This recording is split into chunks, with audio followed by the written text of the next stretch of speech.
Hi, I'm Laura, the founder of Nurse Against Abuse, Advocating for Change. Welcome everyone and thank you for joining us.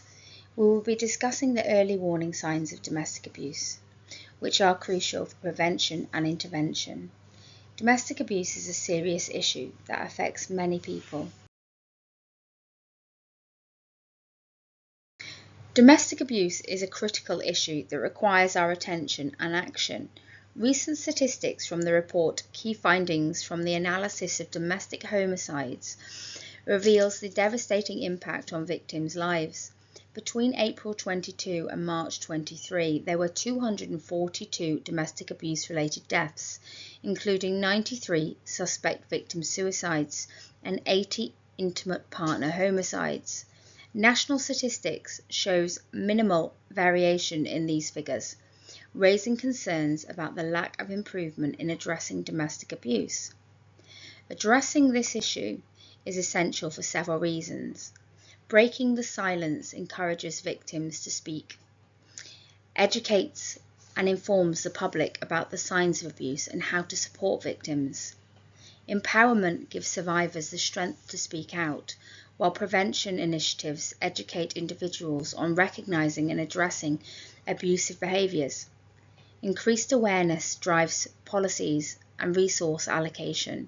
Improvements, ensuring better protection and support for victims. Creating safer communities and supporting survivors is vital. Together, we can make a significant difference in combating domestic abuse and fostering a culture of understanding and empathy. After facing a relationship rife with manipulation and control, I felt a strong calling to create Nurse Against Abuse. My mission is to empower others to recognize and break free from the subtle yet powerful grip of narcissistic abuse. Although there were evident signs and patterns noted by many, including 6 documented incidents on police record that demonstrate a concerning pattern of control, no action was taken when I disclosed my experience after leaving the abusive relationship. Unfortunately, my ex-partner continues to manipulate others around him.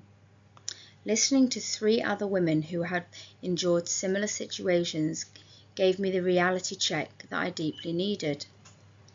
They had encountered the same warning signs by the same man in their relationships. Yet the fear of being judged often silenced those, including the fear of being believed. Throughout the past year, I have poured my heart into helping others identify and protect themselves from similar forms of abuse. This presentation is designed to shine a light on red flags, investigate the complexities of narcissistic abuse, and discuss the profound psychological effects on victims. By grasping these crucial aspects, individuals can learn to defend themselves better and pursue their required support. Recognizing the early signs of abuse is vital for prevention as it's escalating. Hopefully, this section will closely examine the warning signs that may reveal unhealthy dynamics in a relationship, fostering greater awareness and understanding.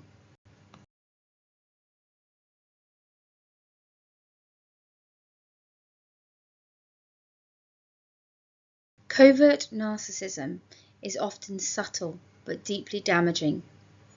In this section, we'll uncover the characteristics of covert narcissists and the psychological impact of their manipulation tactics.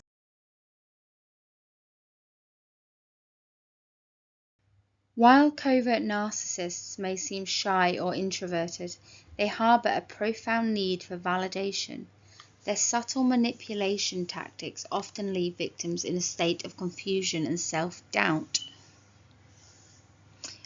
From my personal experience, narcissists have their own rules that you apologize, you respect, you can't criticize, you follow their beliefs, you do not feel, they do, and they can. And that didn't happen. If it did, it wasn't that bad. And if it was, that's not a big deal. And if it is, that's not my fault. And if it was, I didn't mean it. And if I did, you deserved it.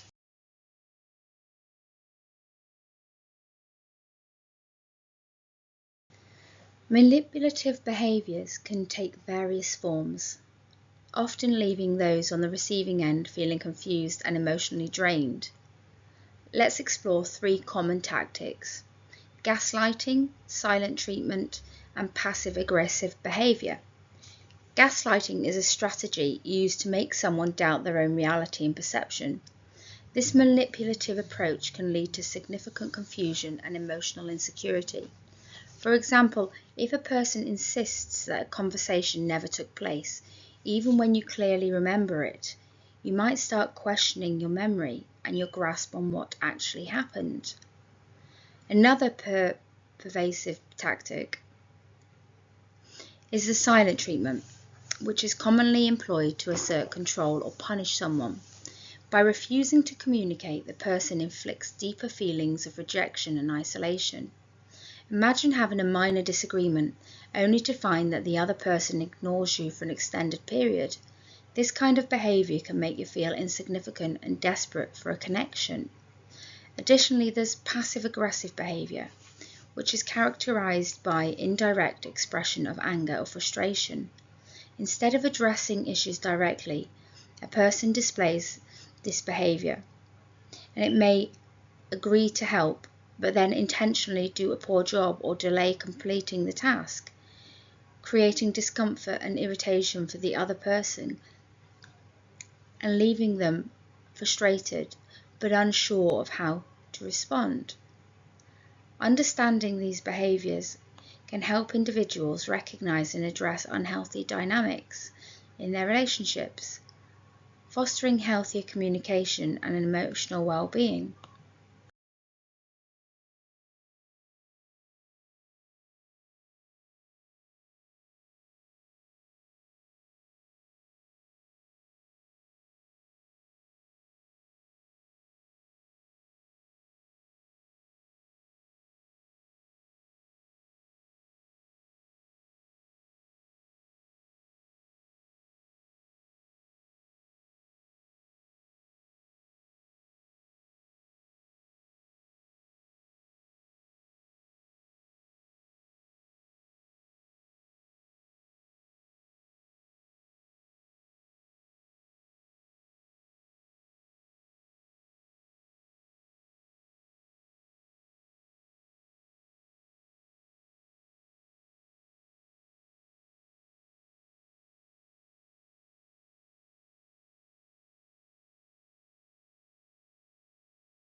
In 1979, psychologist Lenore Walker developed the concept of the cycle of narcissistic abuse. This framework outlines a repetitive pattern of behaviour that narcissists use to manipulate and control their victims. Let me share a more personal view on this. Imagine being caught in a whirlwind romance where you feel like the centre of someone's universe. In the idealization phase, the narcissist showers you with affection, attention, and praise. You feel unique, valued, and believe you found the perfect partner. It's like living a dream. But then things start to change. The person who once adored you begins criticizing, belittling, and undermining you. This is the devaluation phase. The compliments turn into manipulation, gaslighting, and emotional abuse. You start to feel confused, insecure, and worthless. It's as if the person you fell in love with has vanished, leaving you questioning your reality. One day, without warning or explanation, the narcissist abruptly ends the relationship. You're left feeling abandoned, devastated, and questioning your self-worth. This is the discard phase. The sudden end leaves you in shock, wondering what went wrong and if you did something to deserve this. Just when you start to pick up the pieces, the narcissist reappears, trying to charm their way back into your life with apologies and promises to change. This is the hoovering phase. They say everything right, make you believe things will be different this time, but it's all a tactic to regain control and re-establish the cycle of abuse. Understanding this cycle is crucial for recognizing the pattern of behavior in a narcissistic relationship and the impact it will have on you. It helps you identify the abusive dynamics and seek appropriate support and help. But being aware of these stages, you can better protect yourself and break free from the cycle. The past 12 months has highlighted the reality, personally and professionally, that domestic abuse does not just impact the home environment. It impacts the structure of the brain, and the psychological impact of control in relationships can be profound.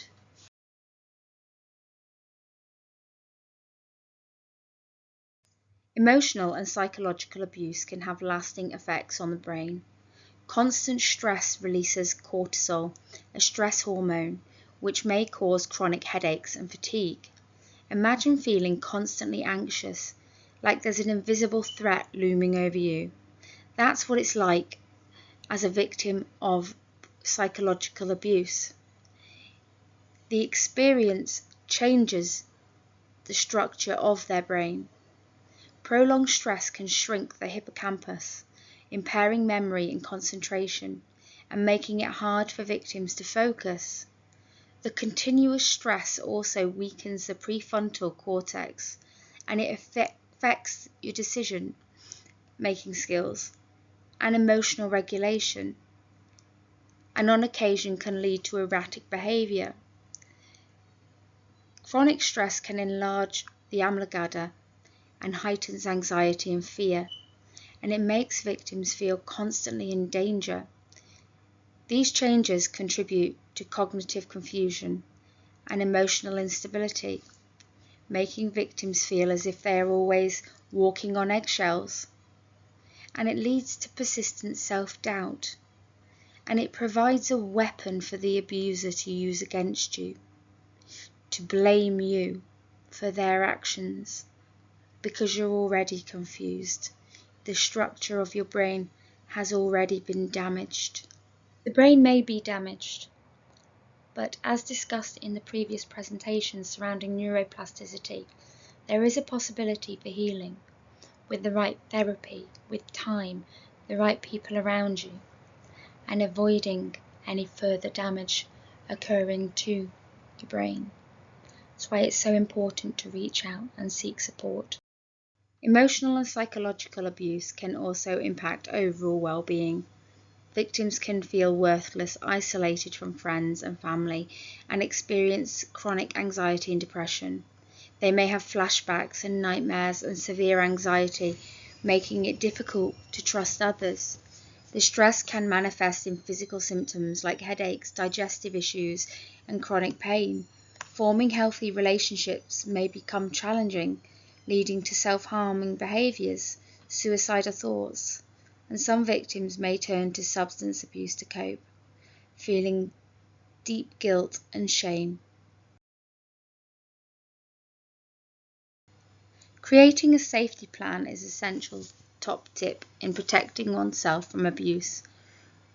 Resources such as the Kulpraapp or BrightSky can provide additional support and safety. Many organisation websites offer examples of safety plans, making it easier to find one that suits your specific need. I recently created a safety plan available for download on nurseagainstabuse.co.uk. This plan includes practical steps and considerations for staying safe. It also emphasises the importance of journaling, accessing online forums for support, and not staying silent about your situation. Remember, remaining safe and only leaving when you are ready is crucial. The process of leaving an abusive relationship can be risky, and it's important not to force victims to leave before they are prepared. Reaching out for help and having a well thought out safety plan can make all the difference. Friends and family are likely aware of the signs of abuse. Even if you feel isolated and have your views distorted by the abuser, they would rather you reach out than become another statistic. Support is available, and you do not have to face this alone. Stay safe, and when you are ready, take the necessary steps to ensure your well-being. Your safety is the top priority.